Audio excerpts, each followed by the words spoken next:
안녕하세요. 반갑습니다. 하나님의 은혜와 평강이 늘 함께하는 목요일이 되시기를 바라고 기도합니다. 이번 주 우리 함께 그리스도인의 교제 두 번째 구절 계속 외우고 있습니다. 히브리서 10장 24절 25절 같이 외우겠습니다. 히브리서 10장 24절 25절 말씀. 서로 돌아보아 사랑과 선행을 격려하며 모이기를 패하는 어떤 사람들의 습관과 같이 하지 말고 오직 권하여 그날이 가까움을 볼수록 더욱 그리하자. 세 번역으로 외워보겠습니다. 히브리서 10장 24, 25절 말씀. 그리고 서로 마음을 써서 사랑과 선한 일을 하도록 격려합시다. 어떤 사람들의 습관처럼 우리는 모이기를 그만하지 말고 서로 격려하여 그날이 가까워 오는 것을 볼수록 더욱 힘써 모입시다. 아멘. 함께 찬양을 드리겠는데요. 주의 옷자락 만지며 함께 찬양합니다.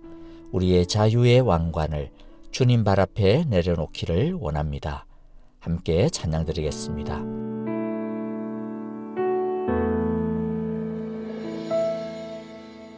주 발 앞에 무릎 꿇고 그 사랑에 남기네. 어떤 말도 그 어떤 소리도 그 발 앞에서 잠잠해지네.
주발 앞에 무릎 꿇고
이제 오늘 우리에게 주시는 말씀 로마서 15장 1절부터 13절을 함께 읽겠습니다. 1절 제가 먼저 읽습니다.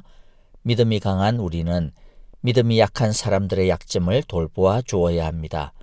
우리는 자기에게 좋을 대로만 해서는 안 됩니다. 우리는 저마다 자기 이웃의 마음에 들게 행동하면서 유익을 주고 덕을 세워야 합니다. 그리스도께서도 자기에게 좋을 대로만 하지 않으셨습니다. 성경에 기록하기를 주님을 비방하는 자들의 비방이 내게 떨어졌다 한 것과 같습니다. 무엇이든지 전에 기록한 것은 우리에게 교훈을 주려고 한 것이며 성경이 주는 인내와 위로로서 우리로 하여금 소망을 가지게 하려고 한 것입니다. 인내심과 위로를 주시는 하나님께서 여러분이 그리스도 예수를 본받아 같은 생각을 품게 하시고 한 마음과 한 입으로 하나님 곧 우리 주 예수 그리스도의 아버지께 영광을 돌리게 해주시기를 빕니다. 그러므로 그리스도께서 하나님의 영광을 드러내시려고 여러분을 받아들이신 것과 같이 여러분도 서로 받아들이십시오. 내가 말하는 것은 이것입니다. 그리스도께서는 하나님의 진실하심을 드러내시려고 할례를 받은 사람의 종이 되셨으니 그것은 하나님께서 조상에게 주신 약속들을 확정하시고 이방 사람들도 긍휼히 여기심을 받아서 하나님께 영광을 돌리게 하시려고 한 것입니다. 기록된 바 그러므로 내가 이방 사람들 가운데서 주님께 찬양을 드리며 주님의 이름을 찬미합니다 한 것과 같습니다. 또 이방 사람들아 주님의 백성과 함께 즐거워하여라 하였으며 또 모든 이방 사람들은 주님을 찬양하여라 모든 백성들아 주님을 찬양하여라 하였습니다. 그리고 이사야가 말하기를 이새의 뿌리에서 싹이 났어 이방 사람을 다스릴 이가 일어날 것이니 이방 사람은 그에게 소망을 둘 것이다 하였습니다. 소망을 주시는 하나님께서 믿음에서 오는 모든 기쁨과 평화를 여러분에게 충만하게 주셔서 성령의 능력으로 소망이 여러분에게 차고 넘치기를 바랍니다. 아멘. 자, 1절을 먼저 볼까요? 믿음이 강한 우리는 믿음이 약한 사람들의 약점을 돌보아 주어야 합니다. 우리는 자기에게 좋을 대로만 해서는 안 됩니다. 하나님은 우리가 가진 자유를 자기가 하고 싶은 대로 자기 좋을 대로만 사용해서는 안 된다고 하십니다. 우리가 다시 생각해 봐야 하는 첫 번째 주제는 자유의 한계입니다. 자유란 내가 주체가 되어 내가 하고 싶은 것을 할 수 있는 권리를 말합니다. 하지만 우리는 욕망이 이끄는 대로 우리의 자유를 사용해서는 안 됩니다. 욕망에 휘둘리는 것은 자유라기보다는 욕망의 노예가 된 상태일 것입니다. 진정한 자유란 뭐든지 할 수 있는 능력뿐만 아니라 자발적으로 절제하고 하지 않을 수 있는 능력까지 포함됩니다. 할 수 있지만 스스로 기쁨으로 하지 않을 수 있는 것이 진짜 자유일 것입니다. 우리 그리스도인들이 자발적으로 가지는 자유의 한계란 어떤 것이 있을까요? 죄를 지을 수도 있지만 죄의 낯을 따라가지 아니하는 자유가 있을 것입니다. 우리가 좋아하는 것보다 하나님이 원하시는 것을 따라가는 자유, 그리고 오늘 말씀처럼 다른 사람의 유익을 위해서 우리의 자유를 절제하는 자유, 이것이 우리 스스로 우리의 자유를 한계 짓는 것이 될 것입니다.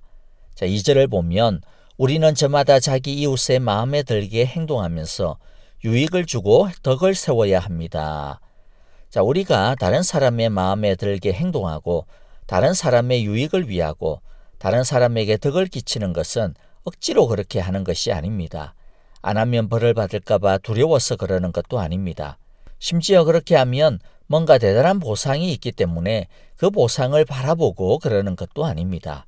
순전히 기뻐서 그러는 것이고 자원하여 우리의 자유를 다른 사람을 위해 내려놓는 것입니다.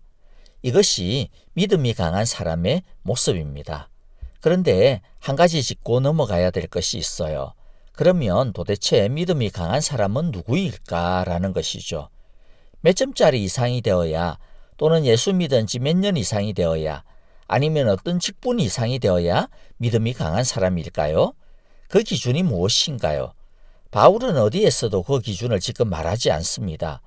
그러면 도대체 믿음이 강한 사람이 누구라고 우리는 말할 수 있을까요? 그 기준이 무엇입니까? 자, 믿음이 강하다라고 하는 것은 상대적입니다. 무엇보다도 복음을 아는 사람이라면 일단 누구든지 믿음이 강한 사람이 다 될 수가 있습니다. 왜입니까? 적어도 예수님을 안 믿는 사람보다는 믿고 있는 사람은 이미 믿음이 강한 사람이기 때문입니다. 그래서 우리가 알아야 될 것은 우리는 어떤 사람에 비해서는 믿음이 다소 약한 사람이 될 수도 있지만 또 반대로 어떤 사람에 비해서는 믿음이 강한 사람일 수 있다라고 하는 사실입니다. 그러므로 이것은 모든 그리스도인에게 하는 말이지 어떤 직분자나 특별한 사람에게 하는 말이 아니라는 것입니다. 우리는 누군가에 대해서 분명 믿음이 강한 사람임을 꼭 기억하시기를 바랍니다. 그런데 여러분, 우리가 다른 사람을 위해서 우리의 자유를 사용해야 된다, 내려놓아야 된다, 우리의 기쁨이 아니라 다른 사람, 그것도 약한 사람의 유익을 위해서 기쁨으로 담당해야 된다라고 그렇게 말씀을 하고 있는데, 솔직히 말해서 이렇게 하는 게 쉽습니까? 아니면 어렵습니까? 분명 쉽지 않습니다. 그렇다고 해서 어려우니까 난 모르겠다, 그렇게 할 수도 없습니다. 왜? 하나님께서 말씀하시니까요. 그러면 우리는 이것을 어떻게 이룰 수 있을까요? 자, 3절과 4절에 그 말씀을 우리에게 가르쳐 줍니다. 먼저 3절 보면 그리스도께서도 자기에게 좋을 대로만 하지 않으셨습니다. 성경에 기록하기를 주님을 비방하는 자들의 비방이 내게 떨어졌다 한 것과 같습니다. 자, 우리가 어떻게 우리의 자유를 다른 사람을 위해 드릴 수 있는가? 첫 번째는 예수님을 봐야 합니다. 우리의 힘으로는 사실 하기 어렵습니다. 그럴 때마다 예수님께서 자신의 자유를 나를 구원하기 위해서 기꺼이 내려놓으시고 포기하시고 심지어 죽음까지 즐겁게 지신 그 사랑을 바라보아야 합니다. 이 예수님의 은혜와 사랑을 힘입지 않으면 우리는 절대로 우리의 자유를 다른 사람의 유익과 덕을 세우는데 주지 못할 것입니다. 나를 위해서 살아도 모자랄 판에 어떻게 다른 사람을 위해서 줄 수 있겠습니까? 그것을 극복하는 길은 예수님의 사랑을 아는 길밖에 없습니다. 한마디로 우리가 잘 쓰는 말이 있죠. 은혜에 미치지 않고서는 할 수가 없습니다. 내가 얼마나 큰 은혜와 사랑에 빚을 졌는지, 내가 얼마나 큰 사랑을 받았는지 그 사랑의 감격에 젖어야 합니다. 그래서 예수님을 보라고 하는 것입니다. 십자가를 보라고 하는 것입니다. 십자가에 달리신 하나님을 보라고 하는 것입니다. 그분이 나를 살리기 위해, 나의 유익을 위해, 나의 덕을 세우기 위해 하나님의 영광을 버리고 초라한 인간이 되어 죄인의 모습으로 십자가에 달려 죽으시는 채찍 맞고 찢기신 그분의 모습, 가시관을 쓰시고 피 흘리시는 예수님을 우리는 바라보아야 합니다. 그 사랑으로 우리는 녹아져야 되고 찢어지지 않으면 우리의 본성을 결코 내려놓을 수 없을 것입니다. 이 예수님의 사랑을 우리가 채우기 위해서 우리가 무엇을 해야 합니까? 해마다 예루살렘으로 그럼 우리가 성지순례를 떠나야 할까요? 아닙니다. 우리가 떠나야 할 곳은 다른 곳에 있습니다. 어디에 있습니까? 4절인데요. 무엇이든지 전에 기록한 것은 우리에게 교훈을 주려고 한 것이며 성경이 주는 인내와 위로로서 우리로 하여금 소망을 가지게 하려고 한 것입니다. 우리가 어디로 떠나야 됩니까? 우리가 떠나야 될 곳은 바로 말씀입니다. 하나님의 말씀은 마치 추억의 사진책과 같습니다. 여러분들도 신혼 때 찍었던 사진을 볼 때거나 또는 아니면 아이들과 즐거웠던 옛날의 어떤 사진 앨범을 보거나 아니면 부모님과 찍었던 그런 사진을 보면 어떤 기분이 듭니까? 사랑이 더 솟아나지 않습니까? 특히 뭔가 좀 우울하고 힘이 들고 그럴 때 그런 옛날 사진을 꺼내들면 큰 위로가 생기고 용기가 생깁니다. 또 소망의 해가 떠오르는 것과 같은 그런 기분들도 우리가 갖게 되어지지 않습니까? 성경은 우리에게 교훈을 주시기 위해 하나님이 우리에게 남기신 사랑의 추억의 앨범입니다. 성경을 가까이 하고 지금처럼 매일마다 하나님의 말씀을 사랑으로 마음에 간직하면 말씀은 우리에게 인내할 수 있는 힘과 위로를 줍니다. 계속해서 우리의 5절을 볼게요. 인내심과 위로를 주시는 하나님께서 여러분이 그리스도 예수를 본받아 같은 생각을 품게 하시고, 무슨 말입니까? 하나님의 말씀을 통해서 감히 우리 같은 존재가 예수님을 본받아 예수님과 같은 생각을 품게 된다라는 것입니다. 다른 사람, 약한 사람을 세워주는 것을 기뻐하게 되고 다른 사람의 유익을 위해 기꺼이 우리의 자유를 사용할 수 있게 되는 것입니다. 그러면 마지막으로 예수님과 같은 생각을 품는다 그랬는데 그럼 예수님과 같은 생각이 무엇일까요? 6절입니다.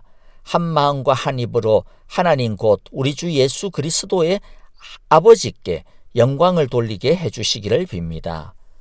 예수님의 생각, 예수님의 소원이 뭡니까? 하나님께 영광을 돌리는 것입니다. 그러면 다시 질문을 해볼게요. 그러면 예수님은 하나님께 어떻게 영광을 돌렸습니까? 7절입니다. 그러므로 그리스도께서 하나님의 영광을 드러내시려고 여러분을 받아들이신 것과 같이 여러분도 서로 받아들이십시오. 무슨 말입니까? 어떻게 영광을 돌리셨다고요?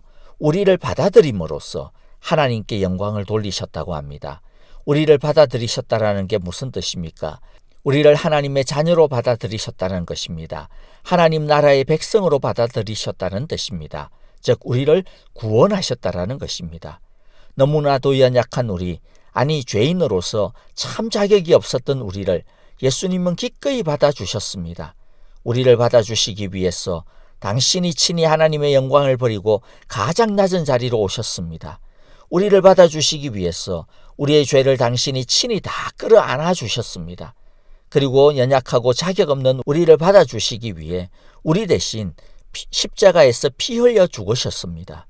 그리고 무엇이라고 말씀하십니까? 그러므로 그리스도께서 하나님의 영광을 드러내시려고 여러분을 받아들이신 것과 같이 여러분도 서로 받아들이십시오. 예수님이 우리를 위해 친히 하신 것처럼 우리도 예수님처럼 그렇게 하는 것이 마땅하다라고 하는 것입니다.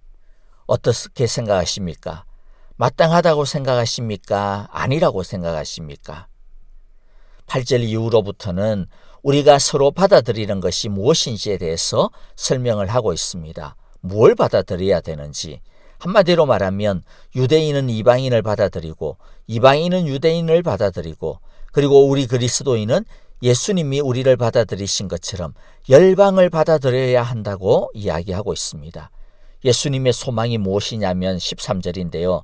소망을 주시는 하나님께서 믿음에서 오는 모든 기쁨과 평화를 여러분에게 충만하게 주셔서 성령의 능력으로 소망이 여러분에게 차고 넘치시기를 바랍니다. 예수님의 소망, 비전, 뜻이 무엇입니까? 우리가 모든 기쁨과 평화를 충만하게 누리는 것입니다. 성령의 능력이 차고 넘치는 것입니다. 그런데 이것은 단순히 우리만 잘 먹고 잘 살기 위해서 차고 넘치는 것이 아닙니다. 한 소망을 위해서 차고 넘치는 것입니다. 어떤 소망입니까? 열방이 예수님에게 소망을 두며 열방이 주님의 백성과 함께 즐거워하며 열방이 주를 찬양하는 것입니다. 이것이 소망입니다. 이것이 진짜 이 세상에서 가장 약한 자들의 약점을 담당하는 일입니다. 가장 약한 이웃을 기쁘게 하는 것입니다. 하나님의 선을 이루고 덕을 세우는 것입니다. 이것이 예수님의 뜻이요, 예수님의 소망이요, 예수님의 마음이었습니다. 예수님은 먼저 믿음 안에서 강하여진 저와 여러분이 우리가 가진 자유를 우리의 즐거움을 위해서만 사용하지 않고 이 하나님의 소원, 예수님의 소망, 예수님의 마음과 그 기쁘신 뜻을 이루어 드리는데 사용하기를 오늘도 간절히 원하고 계십니다. 주님의 기도를 드리겠습니다. 하늘에 계신 우리 아버지, 아버지의 이름을 거룩하게 하시며 아버지의 나라가 오게 하시며 아버지의 뜻이 하늘에서와 같이 땅에서도 이루어지게 하소서. 오늘 우리에게 일용할 양식을 주시고 우리가 우리에게 잘못한 사람을 용서하여 준 것 같이 우리 죄를 용서하여 주시고 우리를 시험에 빠지지 않게 하시고 악에서 구하소서. 나라와 권능과 영광이 영원히 아버지의 것입니다. 아멘. 찬양과 더불어 기도하겠습니다. 우리 제니 선생님과 우리 자녀들 모든 성도님과 또 우리 교회의 건강과 안전을 위해 기도해 주시기를 바랍니다. 약한 자를 세워주고 특히 하나님을 모르는 진짜로 영적으로 가난하고 약한 이 세상의 이웃을 영혼 구원하는 진짜 그래서 우리의 이웃에게 기쁨과 성과 덕을 세워주는 주님의 제자 되게 하소서라고 기도합시다. 하나님의 사랑이 가득 넘치는 목요일이 되시기를 원하고 기도합니다. 안녕히 계십시오. 감사합니다.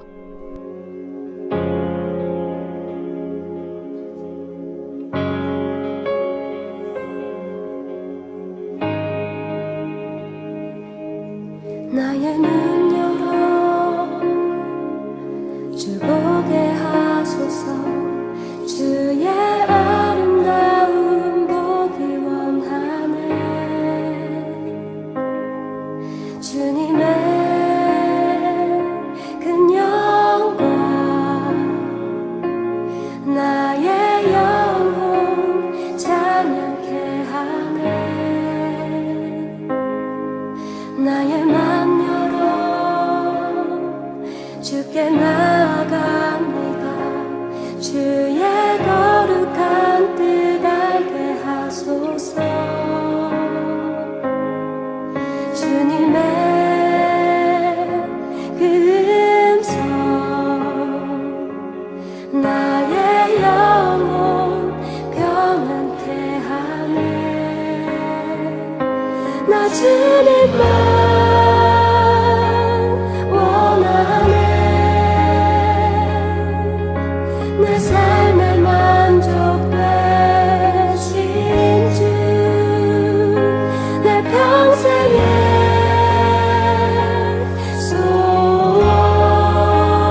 소원, 내 주님을 더 사랑하는 것.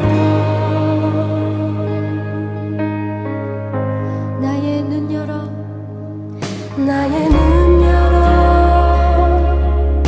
주 보게 하소서.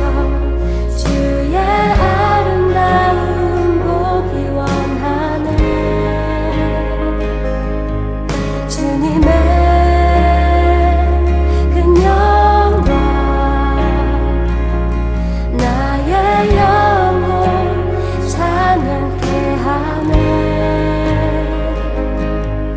나의 맘 열어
내 삶의 만족의 신주 내 평생의 소원 내 주님을 더 사랑하는 나 주님만 나 주님만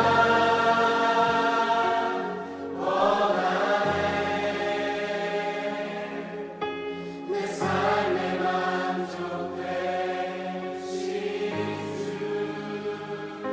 내 평생의 소원 내 주